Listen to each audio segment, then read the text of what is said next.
अस्सलाम वालेकुम व्यूअर्स, कैसे हैं आप देख रहे हैं आपका अपना चैनल परी व्लॉग। उम्मीद करते हैं कि आप ठीक ठाक होंगे। अल्हम्दुलिल्लाह, अल्लाह का शुक्र।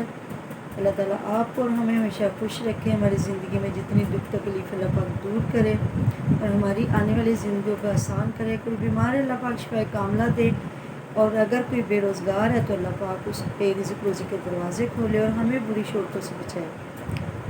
तो बस इसी दुआ के साथ मैं आज की वीडियो का आगाज़ करती हूँ। तो वही टॉपिक है व्यूअर्स, अभी मैं देख रही थी पंजाबी प्रो की जो वीडियो थी। तो जिस तरह हमने शुरू में इन लोगों के साथ मेरा रब्ता हुआ, तो हमारे प्यारे प्यारे व्यूअर्स थे, उन्होंने हमें फ़ौरन कहा कि ये अलीवीर के हायर करदा लोग हैं, तो प्लीज़ आप इनकी बातों में ना आइए। तो मैं अपने व्यूअर्स जो हैं उनके सबका शुक्रिया अदा करती हूँ।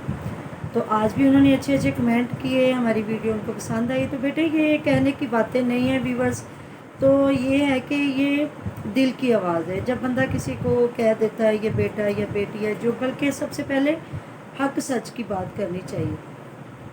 तो आज उसने वही बात कर दी कि अलीवीर ने हमें भी यूज़ करना चाहा, लेकिन अल्लाह का शुक्र अल्हम्दुलिल्लाह हमें बुरी शोहरत से बचा ली। और अल्लाह ताला का हम जितना भी शुक्र अदा करते हैं, तो ये है कि हम इसके चुंगल से निकल गए। और टीपू वीर पे उन्हें उकसाया गया होगा ना कि टीपू वीर के ख़िलाफ़ वीडियो बनाए। तो जिस तरह टीपू वीर ने अच्छे काम किए हैं, कोई गलत काम नहीं किए, जिस तरह उन्होंने कहा कि लड़ाइयाँ झगड़े मिटाते हैं, लेकिन मुझे टीपू वीर पे एक जो है दुख है, अफसोस है, इसलिए कि जब पंजाबी मॉम ने इन्हें कहा कि मैं कुछ पैसे भेजना चाहती हूँ, तो इन्होंने फ़ौरन हामी भरी। जी मुझे पता है कौन कौन गरीब लोग हैं, और इन्होंने बहुत अच्छे काम किए। मैंने देखा इन्होंने बाइक्स भी लेके दी, उनको राशन भी डलवा के दिया, बच्चों को बुक्स वगैरह लेके दी, उनके स्कूल का भी इंतज़ाम किया। मैंने सारा कुछ ही देखा, बल्कि मैं हैरत ज़दा भी हुई कि ये टीपू वीर तो अलीवीर के साथ हुआ करता था, तो ये किस तरह पंजाबी मॉम के साथ इसने जुड़ के काम किए। लेकिन इसने बहुत अच्छे काम किए। आज जिस तरह हम लोग आवाज़ उठा रहे हैं, हम लोग बातें कर रहे हैं, तो क्या इसका हक नहीं बनता था? जब ये भाई बना था तो इसने कहा जी पंजाबी मॉम हमारी बहन है, हमारे इलाके के गरीबों का साथ दे रही है, ये है वो है, तो घरों में राशन डलवा के दे रही हैं, तो आज भी इनका खड़े होना हक बनता था। तो पंजाबी वो जो है पंजाबी पड़ोस की मैं बात सुन रही थी कि कहाँ गए वो लोग जिनके घरों में राशन डाल के दिया गया या सारा कुछ किया गया। तो उनमें बच्चों कुछ ज़्यादा लोग यूट्यूबर नहीं होंगे, लेकिन यूट्यूबर भी हैं, जिस तरह शमाइला है। उज़मा का तो मुझे नहीं पता इसके कुछ लेके दिया या नहीं लेके दिया, लेकिन टीपू वीर ने काफ़ी लोगों को लेके दिया। तो बस ये है कि मुझे इस चीज़ का अफसोस है कि इनको ना जो है मुजम्मल भाई हैं, जिस तरह इनका नाम अच्छा है, इनकी लोग काफ़ी तारीफ़ करते हैं कि ये अच्छे काम करता है, या जिस तरह लोगों ने कहा ये पैसा खा गया ये वो, तो इनके काफ़ी लोगों ने आके कहा कि ये ऐसा बंदा नहीं है।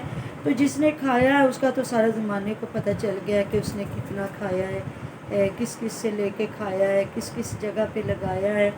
तो आज वो एक कमेंट भी आया हुआ था कि ये हम लोग तो दूर बैठे हैं, ये हमारे लिए मुश्किल नहीं, ये जो गांव में लोग रहते हैं उनके लिए लम्हा फिक्रिया है कि जो इंसान दूर बैठे हुए औरतों को नहीं छोड़ रहा, तो वो अपने गांव को औरतों की तो वो गांव की औरतों को नहीं छेड़ेगा, क्योंकि गांव वाले जिस तरह ये शमाइला पे चढ़े थे, ये कमी कमीन है, हम बड़े ज़िम्मेदार हैं, जट हैं, फलाने हैं। तो ये है कि इनके लिए तो एक शमाइला ही बहुत थी। शमाइला ने इनको वो, क्योंकि गांव वाले लोग जानते होते क्या कट्टे चट्टे होते हैं इनके, तो क्या ये इतने बड़े भी ज़िम्मेदार नहीं हैं जो ये लोगों को दबा के रख लेंगे। तो ये उन औरतों के लिए ये बातें कर सकते हैं, ये दूर बैठी हुई हैं। तो अल्लाह ताला माफ़ करे, मुँह ना मथा ते जिन पढ़ो लथा, वो हिसाब इसका हुआ पड़ा है। तो अल्लाह का शुक्र अदा करो कि बीवियाँ तुम लोगों के साथ बैठी हुई हैं।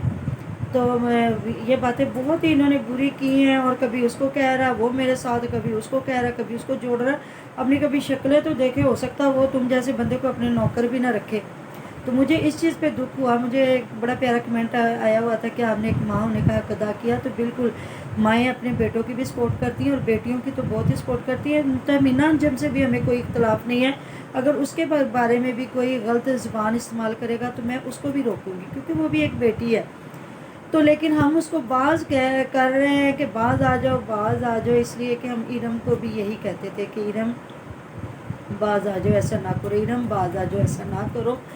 کیونکہ یہ جو بندہ ہے اپنی عورتوں کی تذلیل کروا رہا ہے تم سے، بلکہ اس کو بھی بیچاری کے باپ مرے ہوئے کو اتنی باتیں کی گئیں، اس کی تربیت اچھی نہیں ہے، اس کا یہ اچھا نہیں، وہ ظاہر ہے جو دکھا رہا ہوتا ہے کوئی کسی لیے بھی، شہرت کے لیے، فیم کے لیے، پیسے کے لیے، یہ پیسے کے لیے تو میں نہیں کہوں گی، یہی ہے بس وہ بھی ہتھے چڑھ گئے ہیں علی ویر کے، انہیں یہ لگ رہا ہے کہ پتہ نہیں یہ بہت سچا ہے، سویترا ہے، بڑا نیک پاک بندہ ہے، بس غلط ہاتھوں میں آ گئے۔ میں تو ان کو بھی کہتی ہوں کہ اب بھی وقت ہے، پیچھے ہٹ جاؤ، سمجھ جاؤ۔ اپنا چینل والے کو جو ہیں احسان بھائی کو سمجھ آ گئی، انہوں نے اس کا ساتھ دینے سے انکار کر دیا کہ تم غلط کر رہے ہو، ایسا نہ کرو، تو یہ بندہ اس کے خطے پڑ گیا، وہاں سے اٹھا دوسری جگہ چلا گیا۔ وہ اتنا اچھا انسان ہے جو ہے چودھری مدثر، مجھے نہیں لگتا اس کو اس نے کیسے ہاتھوں میں لے لیا ہے، اور یہ دوسروں کی مطلب انہیں روکنا چاہیے تھا، وہ سمجھدار بندہ ہے، عزت کرنے والا، اس کو روکنا چاہیے تھا کہ یہ جو دیسی ڈوز ہے یا جو یہ ہے، یہ لوگوں کی بہنوں پہ بیٹیوں پہ اٹھ کے باتیں کر رہا ہے، تو اس کو سمجھانا چاہیے تھا کہ لڑائی طریقے کی لڑائی لڑو، کہتے لوج لڑو کلوج نہ لڑو، ایسی لڑائی لڑو جو ایک لڑائی بنتی ہے۔ آپ لوگ دوسروں کی بہوؤں پہ بیٹیوں پہ ڈائریکٹ اس پہ ہی آ گئے ہو، اور اس کو کہہ دیا کہ وہ میری بہن، منہ بولی بہن نہ بولو، وہ کچھ اور ہے، اور پنجابی میں ان کو کہہ دیا کہ مطلب کہ یہ یہ میرے پہ لین مارتی تھی۔ واہ بھائی واہ، وہ باہر کے ملکوں میں اسی لیے تو بیٹھی ہوئی ہیں۔ اور نوکری کی میں بات کروں، میری سسٹر خود اسٹاف ہے، 17ویں گریڈ کی آفیسر ہے جنرل ہاسپٹل لاہور میں، تو بہت بڑا ہاسپٹل ہے جہاں دماغ کے ڈاکٹر صرف جنرل ہاسپٹل میں بیٹھتے ہیں، ان کی ڈیوٹی لگی ہے ادھر ایمرجنسی وارڈ میں۔ تو اللہ کا شکر ہے، ہمیں جب بھی کوئی تکلیف ہوتی ہے تو ہم ان کے پیچھے ہی جاتے ہیں۔ اب پری کی ماما کی طبیعت نہیں ٹھیک، تو بلکہ سروسز ہاسپٹل ہمارے 60-70 روپے کی کرایہ ہوگا، زیادہ سے زیادہ ہیں 80-90 روپے، تو ہم ادھر جاتے ہیں نا اپنی سسٹر کے پیچھے، تو اس دن ہمارا 600 روپے کرایہ لگا، 300 جاتے 300 آتے۔ بات یہ ہوئی کہ ادھر جب ہم گئے تو میری سسٹر نے فوراً ہی ایمرجنسی میں ان کی ڈیوٹی تھی، انہوں نے فوراً پاس جا کے کروا لیا الٹرا ساؤنڈ، ہاں، اور ساتھ میں انہوں نے اسٹاف کو بھیجا اور انہیں کہا کہ آپ جائیں جا کے نا پروٹوکول میں چیک اپ کروا کے، کیونکہ ان کی ڈیوٹی ہوتی ہے سائن کرنا، دیکھنا کرنا، تو انہوں نے اپنی اسٹاف کو، چھوٹی جو نرس تھی اس کو ساتھ بھیجا، تو اس نے جا کے فوراً ہی، مطلب میں آدھا گھنٹہ پونا لگا ہوگا، تو گھنٹہ 1.5 گھنٹے میں نا ہم لوگ، ہاں، تو میری سسٹر نے فوراً اس کے سارے ٹیسٹ بھی وہیں کروا لیے، بلکہ بھائیوں کے جو فرینڈ ہوتے ہیں نا ان کو بھی پتہ ہے کہ ان کی سسٹر ادھر ہے، تو ہو جاتا ہے اس طرح نا، تو پھر وہ بھی کہہ دیتے ہیں کہ پلیز آپ ایسا کریں کہ ہمارا بھی بچہ کوئی بیمار ہے یا کوئی بڑا تو ادھر چیک اپ کروا دے، آپ کی مہربانی، تو وہ سسٹر ان کا بھی کروا دیتی ہے۔ تو یہ ہوتی ہے رسپیکٹ، جو عورتیں جاب کرتی ہیں تو ان کی بہت رسپیکٹ ہوتی ہے، اور وہ گھر کو بھی پالتی ہے، اور میری سسٹر نے تو بہت کشٹ کیا میرے والد صاحب کے بعد، انہوں نے پورا گھر چلایا، اپنی شادی لیٹ کر دی لیکن اپنے گھر کو بہت سہارا دیا، تو جزاک اللہ خیر، اللہ تعالیٰ ان کو سلامت رکھے جی۔ تو میری باتیں اگر آپ کو اچھی لگے تو کمنٹ باکس میں ضرور بتائیے گا، ہمیں آپ کو بہت سپورٹ کی ضرورت ہے، اور حق سچ کی آواز لے کے کھڑے ان شاء اللہ تعالیٰ کھڑے رہیں گے۔ تو ملتے ہیں نیکسٹ ویڈیو میں، اپنا بہت سارا خیال رکھیے گا، اللہ حافظ۔